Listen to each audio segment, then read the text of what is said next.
Notre point de presse concerne bien entendu la suite des événements et la conséquence à tirer par rapport à l'arrêt de la Cour constitutionnelle sur le débat, bien entendu, de la légalité, de la constitutionnalité ou pas de l'ordonnance du président de la République portant sur l'état d'urgence. Par rapport à notre pays, le pays a des camps. Les camps du changement qui doivent s'organiser, se mobiliser pour combattre et vaincre cet ennemi que nous ne voyons pas mais qui tue à travers l'humanité. Et les camps des statu quo, ces camps-là ont pour ambition de détruire le pays, liquider le pays, déstabiliser l'État et empêcher la mobilisation générale pour, bien entendu, organiser les Congolais pour vaincre l'ennemi invisible qui tue. Il n'y a pas aujourd'hui de neutralité par rapport à cette crise sanitaire.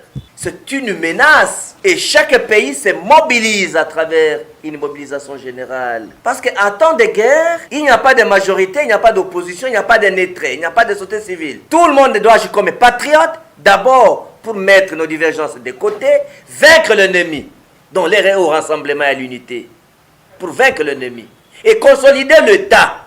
Malheureusement, les camps du statu quo que M. Kabila incarne, dont il agit par ces vecteurs, ces différents vecteurs à travers ces institutions. Les différentes sorties médiatiques, les sorties médiatiques coordonnées, organisées, et chacun doit faire sa part des choses en termes de responsabilité des porte-parole. Les premières sorties médiatiques, c'était l'honorable Janine Mabunda pour outrager le chef de l'État, l'insulter, chercher à déstabiliser le pays. À l'étape du Congrès, l'honorable président du Sénat, le président Tambwe Mwamba, qui est devenu le porte-parole. Ça vous démontre le caractère planifié et organisé et la volonté de poser des actes antipatrie. Je vous avais dit que l'ordonnance du président de la République était conforme à la Constitution. J'avais évoqué l'article 85, l'article 144, l'article 145. Qu'au regard de la petite expérience que j'ai comme parlementaire expérimenté, comme co-rédacteur de la Constitution, comme chercheur en droit parlementaire, nous avions une jurisprudence. La Cour suprême de justice qui avait rendu l'arrêt autrefois, devenue Cour constitutionnelle, a donné raison à Franck Diongo, a rejoint Franck Diongo, qui a été le premier Congolais dans ce débat à évoquer cette jurisprudence et à démontrer la lecture erronée et tendancieuse avec un agenda politique caché du président Tambwe Mwamba, qui était le porte-parole de la réunion organisée entre les deux présidents des deux chambres. Et là, j'invite l'opinion publique à soutenir et saluer la nouvelle figure ou les nouveaux virages de notre système judiciaire, qui pas seulement a rendu un arrêt juste, sincère et honnête, en respectant et la Constitution et les droits de la République, mais aussi, depuis qu'il y a un nouveau président, il y a des choses qu'on n'a jamais vues.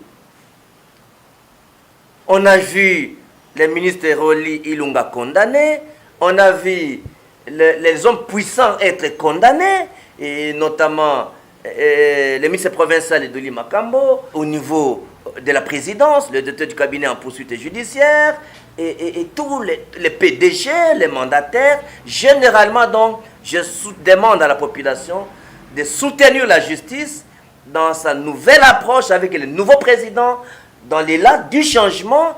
L'état de droit est en train de se consolider. Il n'y a pas de justice, il n'y a pas de développement, il n'y a que la justice qui élève une nation. Donc, premier point, il n'y a pas de congrès pendant l'état d'urgence, et surtout qu'aujourd'hui, l'état d'urgence est légal, est validé par la Cour suprême et est déclaré conforme à la Constitution de la République. Deuxième élément,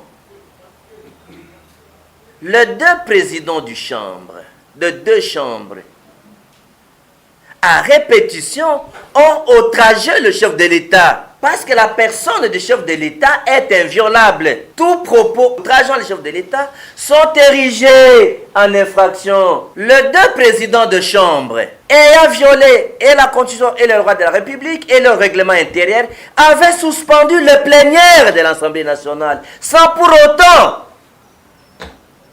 avoir l'aval de la plénière qui est l'organe suprême de chaque organe délibérant et de l'Assemblée nationale et du Sénat. Comment l'honorable Mabunda a pu renvoyer les députés en congé sans pour autant convoquer la plénière qui doit décider? Il n'y a aucun article de la Constitution ni de règlement intérieur qui les a donné un tel pouvoir. Que ce soit l'honorable Mabunda, que ce soit l'honorable Tambwe Mwamba.